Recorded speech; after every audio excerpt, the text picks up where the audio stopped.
Hey everybody, so this is looking at the tire carrier hinge bracket print.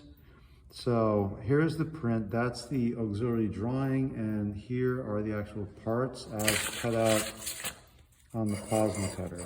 So here we go, so it's tacked up. Notice something, so a lot of times you're welding something like this, I'm only welding on one side, this is gonna close up on you.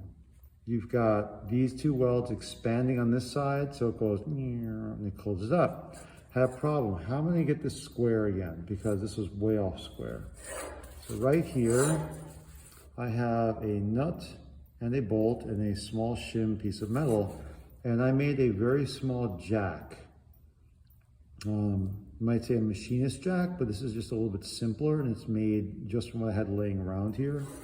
So by using a jack and carefully, just cranking it, I get to the point where I've restored my side back to a perfect 90 degrees and my opening is correct.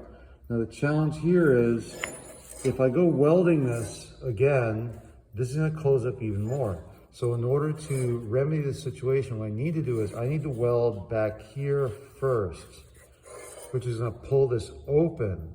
Then when I weld on the inside, it's gonna pull it back closed. And if I balance my welds correctly, and this is where we've talked about the importance of your bead size, the amount of heat you're laying in, and your width. If both are exactly the same, the net result is 0, which means this will stay exactly 90 degrees. This is a case where the importance of keeping your beads consistent, your heat consistent, and your feed consistent is really, really critical, okay? Because it allows you to control the distortion right here. I want this to stay 90. I don't want this to come out looking like, all closed up or spread out on me. I want this 90 degrees.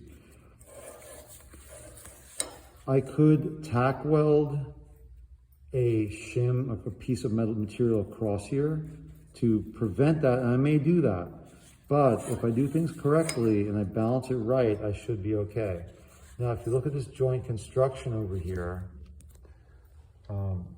what you see is that you have a fillet on the inside and there's going to be just a big butt weld on the outside. So really the proper way of doing this would be fillet weld over here, grind this out a little bit so I can get my weld inside, okay, then weld it. So I make sure I have the consistent size of weld on both sides of the joint. The same thing up here. So that's kind of the next steps right here in this thing. And then hopefully it'll be done.